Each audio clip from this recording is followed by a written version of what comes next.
Oi, pessoal, então vamos começar nossa aula 4 para o sexto ano B na matéria de Geografia. Então, aqui nós estamos na nossa aula 4 do nosso sistema à distância. Hoje, então, nós vamos dar início ao nosso módulo 4, Espaço Geográfico e Cartografia. Mas antes de eu começar a falar um pouquinho do módulo 4, deixa eu só dar um recado, pessoal. Seguinte, sexto ano. Todas as lições que foram passadas até agora, todas as atividades, todos os exercícios que eu pedi, eles serão corrigidos quando nós retornarmos às nossas atividades, tá?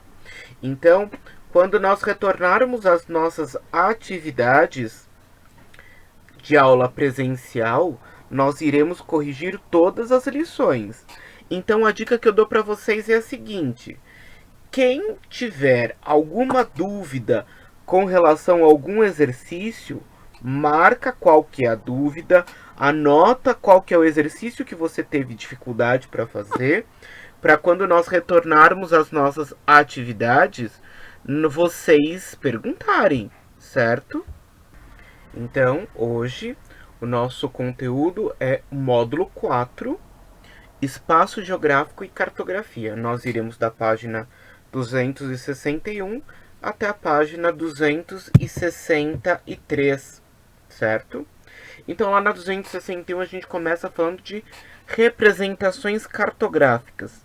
Na verdade, esse ponto ele é muito mais uma revisão para nossa discussão, porque lembra que no módulo anterior, no módulo 3, nós falamos sobre cartografia.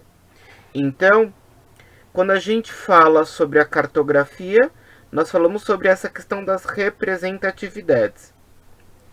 E aí vamos lembrar o seguinte: o homem ele teve necessidade de organizar e conhecer o espaço onde mora. Ou seja, lembra lá a palavrinha-chave que a gente trabalha na história quando falamos do período pré-histórico. A evolução humana é marcada por uma necessidade. O homem teve necessidade de evoluir e ele buscou mecanismos para isso.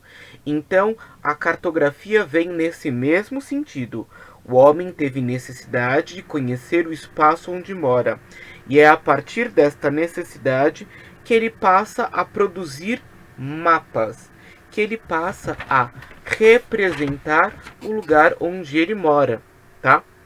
Então, é a partir dessa necessidade de conhecer o seu espaço e principalmente de saber se deslocar ao redor e ocupar todo o espaço, é que esse homem ele vai buscar mecanismos para garantir a sua movimentação. E um destes mecanismos para garantir a movimentação dentro do seu espaço é por meio da nossa cartografia. O homem passa a produzir mapas para que ele consiga andar pelo espaço, que ele consiga ir até um ponto, mas retornar ao seu ponto de partida, certo?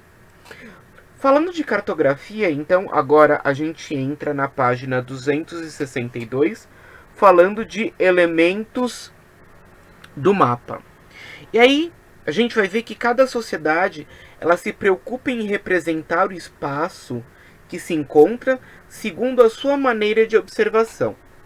Então, lembra que os mapas pré-históricos, eles não eram iguais, mas cada grupo tinha a sua própria identidade na forma de representar e produzir os seus mapas, tá? E aí, com o passar do tempo, surge dentro da geografia esse princípio que a gente conhece por cartografia. Então, a cartografia, que já é uma produção desde o período da antiguidade, ela é a área responsável pelo desenvolvimento das técnicas de produção de mapas. Ou seja, produzir mapa não é desenhar, tá? Lembra que eu falei no último vídeo que a gente tem muitas vezes a ilusão que produzir um mapa é desenhar um espaço, um lugar. Não. O mapa ele é um texto, só que ele é um texto em forma de imagens. Então, se ele é um texto em forma de imagens, o que nós vamos fazer é ler esse texto. Então, eu vou interpretar o mapa a partir das imagens que ele me apresenta. Então, a cartografia é responsável pelo desenvolvimento das técnicas para se desenvolver o mapa.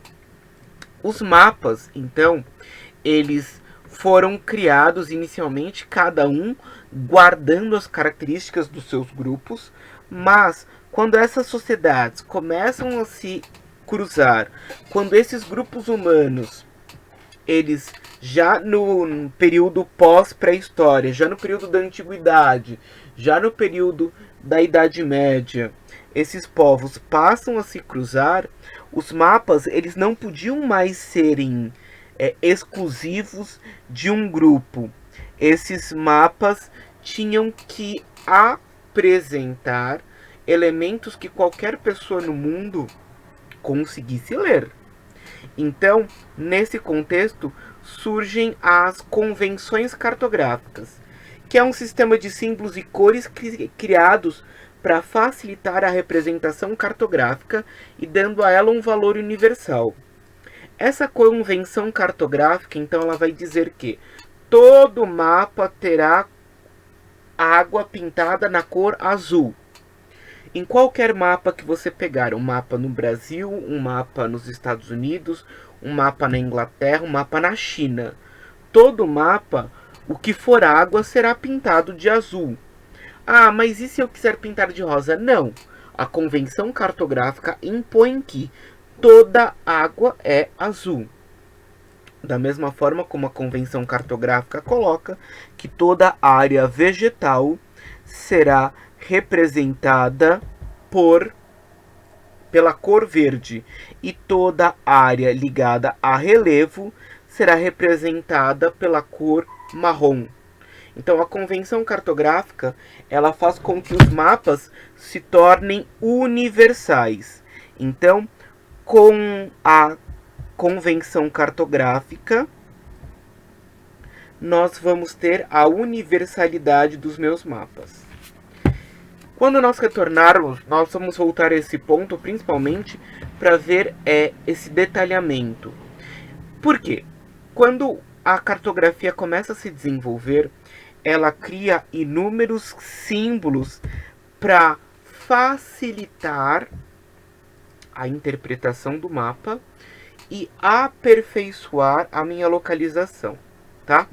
Então, de uma forma geral, lá na página 263, nós temos o que todo mapa deve ter. Todo mapa deve ter uma legenda.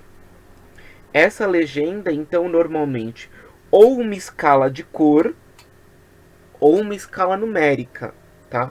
Mas todo mapa tem legenda. Todo mapa, ele tem um título. E esse título, ele deve conter... O título, ele deve conter, então, o tema do nosso mapa e o ano. Então, ele tem que indicar a área abrangida, ou seja, o espaço que ele representa, e o ano que foi produzido e o tema do mapa.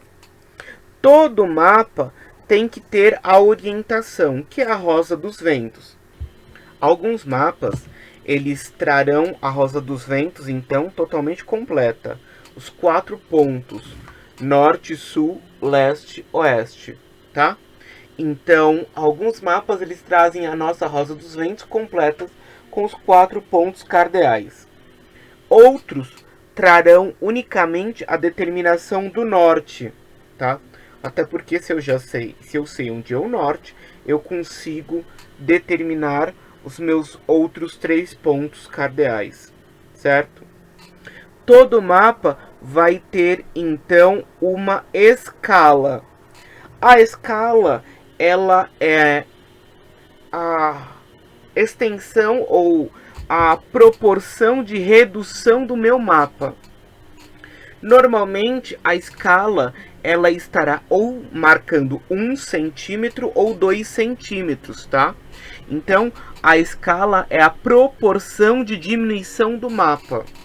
Então todo mapa vai indicar uma proporção, até qual tamanho é aquele território. Então, por meio da escala, eu consigo determinar as distâncias reais entre dois pontos.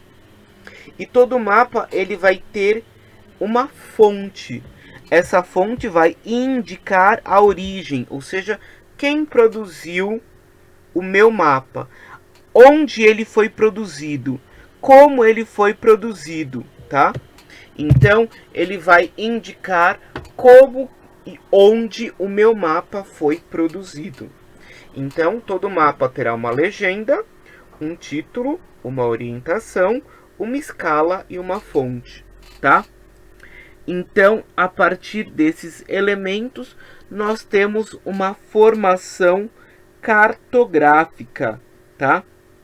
Então, nós temos uma constituição da nossa cartografia, tá? A cartografia segue regras, como a gente falou.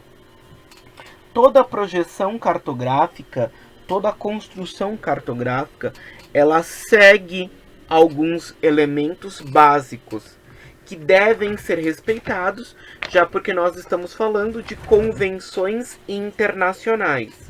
Não é algo criado por uma pessoa, mas é uma convenção onde todas as nações fazem a mesma prática produtiva, ou seja, desenvolvem a produção dos mapas da mesma maneira, certo?